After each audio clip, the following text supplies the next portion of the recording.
Video like जरूर कर लीजिए और ऐसे वीडियो लगातार फ्री में पाने के लिए चैनल को तुरंत सब्सक्राइब कर लीजिए और बेल आइकन को जरूर टैप कर लीजिए ताकि आगे भी सारे वीडियो आपको मिलते रहे। यूट्यूब में फॉलो करते हैं तो प्लीज ये वाला फ्री टेलीग्राम चैनल जरूर ज्वाइन कर लीजिएगा। सारे नोटिफिकेशन सारे अपडेट यहीं पे आते हैं, ध्यान रखिए।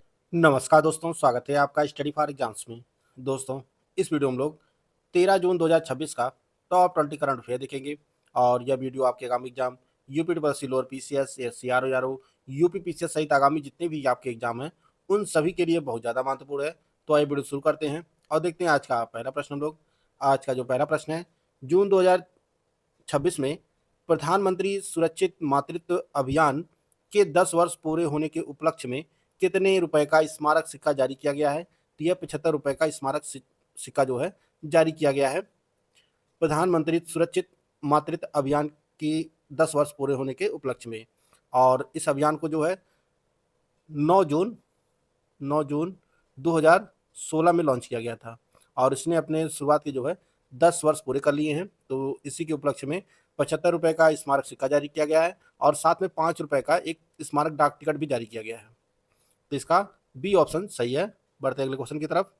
अगला क्वेश्चन है, हाल ही में किस संस्थान ने अगली पीढ़ी की दूरसंचार तकनीकी के शोध और विकास हेतु बीएसएनएल के साथ समझौता ज्ञापन हस्ताक्षर किए हैं? तो यह समझौता ज्ञापन हस्ताक्षर जो है ये आईआईटी कानपुर और बीएसएनएल के बीच हुआ है और इसका जो उद्देश्य है वह अगली पीढ़ी के दूरसंचार तकनीकी में जो है शोध करना है। यह सी ऑप्शन सही है, आईआईटी कानपुर। रक्षा मंत्रालय ने वायुसेना हेतु 20 उन्नत क्षमता वाले global navigation satellite system ECGNSS jammers की खरीद के लिए किस कंपनी के साथ 449 करोड़ रुपए का अनुबंध किया है? यह एकॉर्ड सॉफ्टवेयर एंड सिस्टम के साथ जो है यह अनुबंध किया गया है। Accord software and system company है, इसी के साथ जो है 449 करोड़ का अनुबंध किया गया है रक्षा मंत्रालय के द्वारा। ए ऑप्शन इसका सही है। हाल ही में भारतीय वायुसेना में शामिल किया जा रहा C295 ट्रांसपोर्ट एयरक्राफ्ट मुख्य रूप से किस पुराने विमान के बेड़े को रिप्लेस करेगा? तो यह एवरो 748 को जो है रिप्लेस करेगा। एवरो 748 को रिप्लेस करेगा नया C295 ट्रांसपोर्ट विमान। और इसका निर्माण जो है यह जो अनुबंध है यह रक्षा मंत्रालय के द्वारा 56 C295 ट्रांसपोर्ट विमान के लिए अनुबंध हुआ था एयरबस कंपनी के साथ। और भारत की कंपनी है टाटा एडवांस सिस्टम और एयरबस कंपनी जो है दोनों जॉइंट वेंचर में जो है गुजरात में अपना प्लांट स्थापित किए हैं, गुजरात के वडोदरा में। वहीं पर जो है इसका निर्माण किया जा रहा है C295 ट्रांसपोर्ट एयरक्राफ्ट का और यह जल्दी ही भारतीय वायुसेना में शामिल हो जाएगा और यह एवरो 748 को रिप्लेस करेगा। ए ऑप्शन इसका सही है। 12 जून 2026 को शुरू होने वाले 10वें आईसीसी महिला T20 विश्व कप की मेजबानी संयुक्त मेजबानी किन दो देशों द्वारा किया जा रहा है? तो यह इंग्लैंड और वेल्स दोनों जो है 10वें आईसीसी महिला T20 विश्व कप 2026 की मेजबानी कर रहे हैं। सी ऑप्शन इसका सही है, इंग्लैंड एंड वेल्स।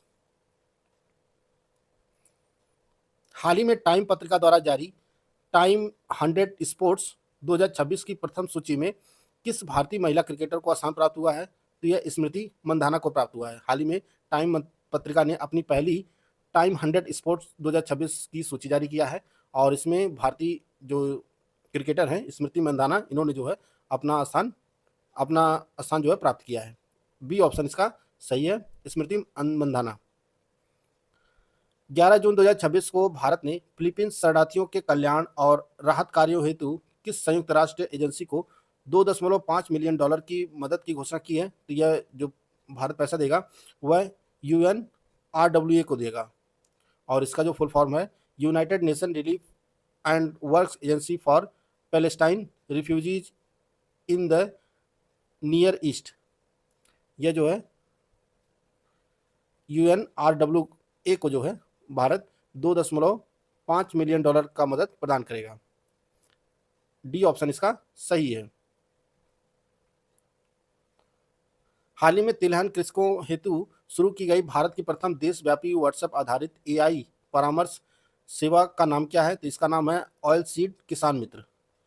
यह देश की पहली AI व्हाट्सएप आधारित जो है परामर्श सेवा है ऑयल सीड्स किसान मित्र, जिसे जो है हाल ही में लॉन्च किया गया है और यह तिलहन कृषकों के लिए है। भारत की अध्यक्षता 2026 के अंतर्गत 13वें ब्रिक्स शहरीकरण फोरम का आयोजन भारत के किस शहर में किया गया? तो यह नई दिल्ली में आयोजित किया गया।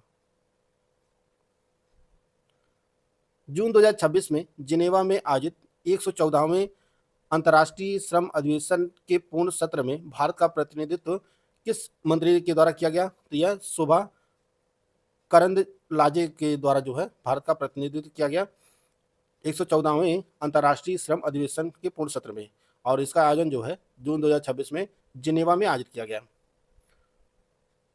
डी ऑप्शन इसका सही है।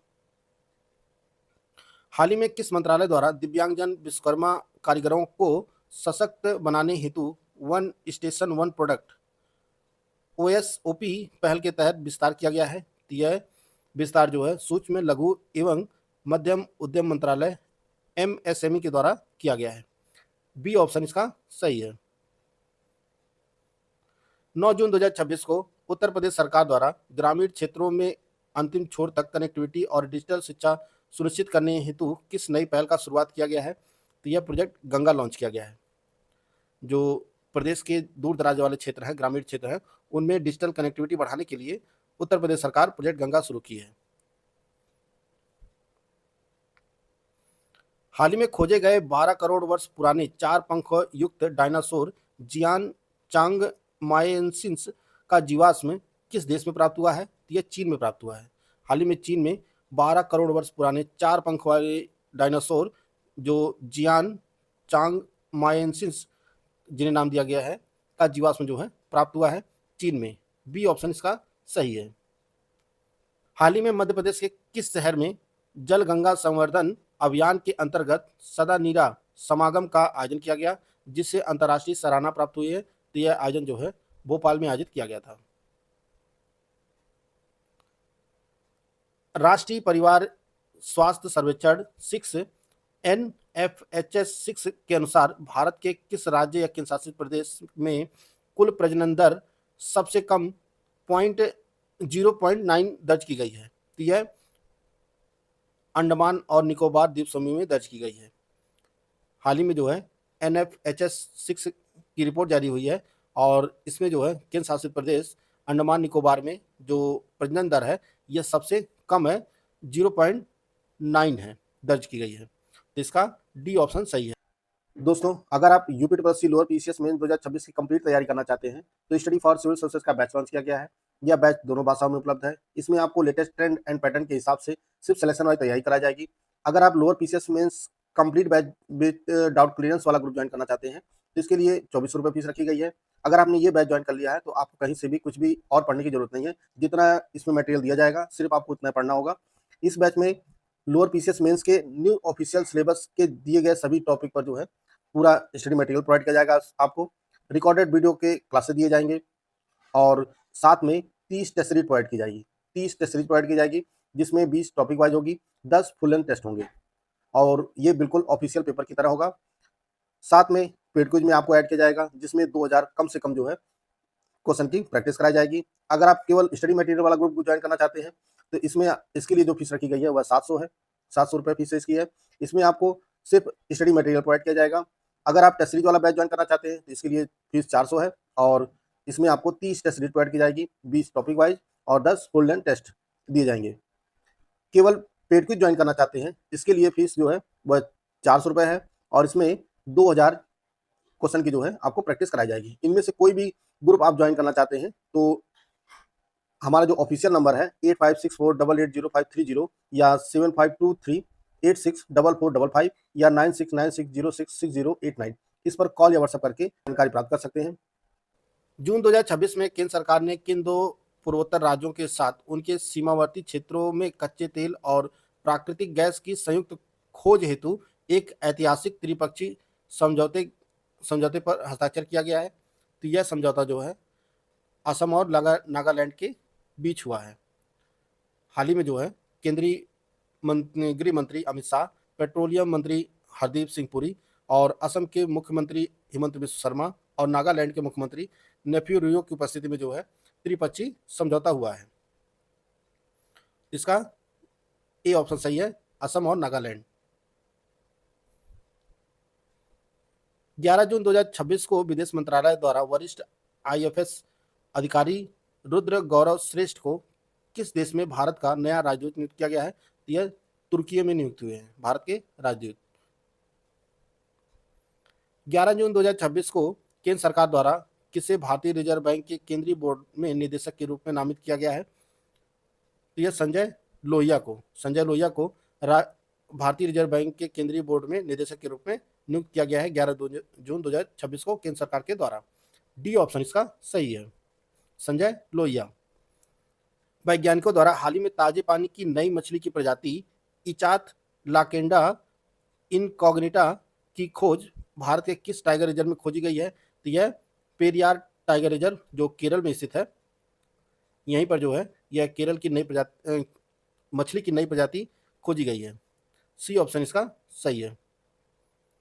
हाल ही में किस द्वीप पर पानी के अंदर सबसे ऊंचा मानव पिरामिड बनाकर गिनीज वर्ल्ड रिकॉर्ड दर्ज किया गया है?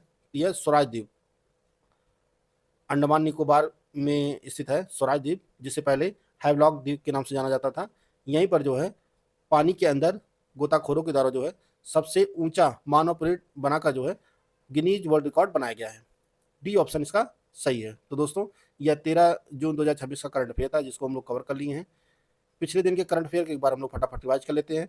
5 जून 2026 को विश्व पर्यावरण दिवस के अवसर पर उत्तर प्रदेश सरकार ने एक पेड़ मां के नाम अभियान के तहत एक दिन में कितने पौधे लगाने का लक्ष्य रखा था? तो यह 5 करोड़। स्पेन में आयोजित ग्लोबल वाटर समिट में बिहार के किस परियोजना को प्रतिष्ठित ग्लोबल वाटर अवार्ड सम्मानित किया गया है? तो यह दीघा कक्कड़बाग एकीकृत अपशिष्ट जल परियोजना को दिया गया है।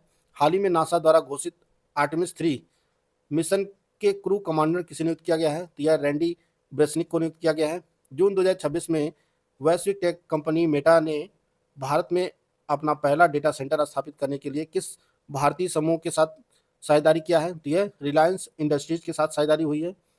जून 2026 में भारतीय आमों को निर्यात को बढ़ावा देने हेतु दूसरा मैंगो मैजिक फेस्टिवल कहाँ आयोजित किया गया? ये अमेरिका के सिएटल में आयोजित किया गया। अंडर 13 आयु वर्ग में विश्व की नंबर 1 खिलाड़ी का मुकाम हासिल करने वाली भारतीय एथलीट सृष्टि किरण का संबंध किस खेल से है? तो यह लॉन टेनिस की खिलाड़ी हैं। 10 जून 2026 को 84 वर्ष की आयु में दिवंगत हुए निर्देशक भारती राजा का संबंध मुख्य रूप से किस सिनेमा से था? क्षेत्रीय सिनेमा से। तो यह तमिल फिल्म के निर्देशक थे। प्रतिवर्ष संपूर्ण विश्व में विश्व खाद्य सुरक्षा दिवस किस तिथि को मनाया जाता है? तो यह 7 जून को मनाया जाता है। हाल ही में किस वरिष्ठ अधिवक्ता को इतिहास रचते हुए सीधे बार से सुप्रीम कोर्ट का न्यायाधीश नियुक्त किया गया है? तो यह वेंकिता मोहना को नियुक्त किया गया है। हाल ही में शिक्षा मंत्रालय द्वारा भारत में अपना कैंपस स्थापित करने हेतु किस ऑस्ट्रेलियाई विश्वविद्यालय को मंजूरी प्रदान की गई है? तो यह university of New South Wales को प्रदान की गई है मंजूरी। हाल ही में केंद्रीय गृह मंत्री द्वारा लॉन्च किए गए डिजिटल प्लेटफॉर्म LPMS का पूर्ण रूप क्या है? तो इसका पूर्ण रूप है लैंड पोर्ट मैनेजमेंट सिस्टम है। 7 जून 2026 को भारत ने किस पड़ोसी देश के साथ क्रॉस बॉर्डर डिजिटल पेमेंट को पूरी तरह लागू करने हेतु समझौता ज्ञापन पर हस्ताक्षर किया है? तो यह समझौता ज्ञापन नेपाल के साथ हुआ है। सिप्री की नवीनतम रिपोर्ट के अनुसार सैन्य खर्च मिलिट्री एक्सपेंडिचर के मामले में विश्व में भारत कौन सा स्थान है? तो भारत 5वें स्थान पर है मिलिट्री एक्सपेंडिचर में। हाल ही में केरल वन विभाग द्वारा वन्य जीव अपराध प्रबंधन हेतु लॉन्च की गई भारत की पहली न्यायपालिका एकीकृत डिजिटल प्रणाली का नाम क्या है? तो इसका हैवॉक नाम है। जून 2026 में ईरान की सैन्य इकाई IRGC द्वारा इजराइल के रणनीतिक ठिकानों पर किए गए हमलों के अभियान का नाम क्या है? तो यह ऑपरेशन नस्र लॉन्च किया गया है। IRGC जो ईरान की सैन्य इकाई है इसके द्वारा इजराइल के खिलाफ ऑपरेशन नस्र। फीफा विश्व कप 2026 का आयोजन इतिहास में प्रथम बार कितने देशों द्वारा संयुक्त रूप से किया जा रहा है? तो 3 देशों के द्वारा किया जा रहा है, जिसमें अमेरिका, कनाडा, मैक्सिको तीनों देश जो है मेजबानी कर रहे हैं फीफा विश्व कप 2026 की। हाल ही में पश्चिम बंगाल सरकार द्वारा शिक्षित बेरोजगारों को प्रतिमाह 3,000 रुपए की आर्थिक सहायता प्रदान करने हेतु कौन सी किस नई योजना की शुरुआत की गई है? तो युवा शक्ति भरोसा कार्ड लॉन्च किया गया है पश्चिम बंगाल सरकार के द्वारा।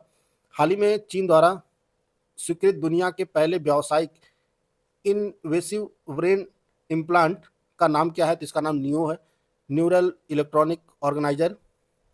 प्रतिवर्ष विश्व नेत्रदान दिवस कब मनाया जाता है? तो यह 10 जून को मनाया जाता है।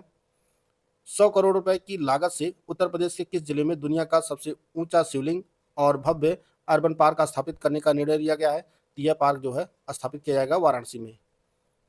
तो दोस्तों, यह आज का करंट अफेयर था जिसको हम लोग कवर कर लिए। वीडियो आपको अच्छा लगे तो लाइक कर सकते हैं, चैनल को सब्सक्राइब कर लीजिए।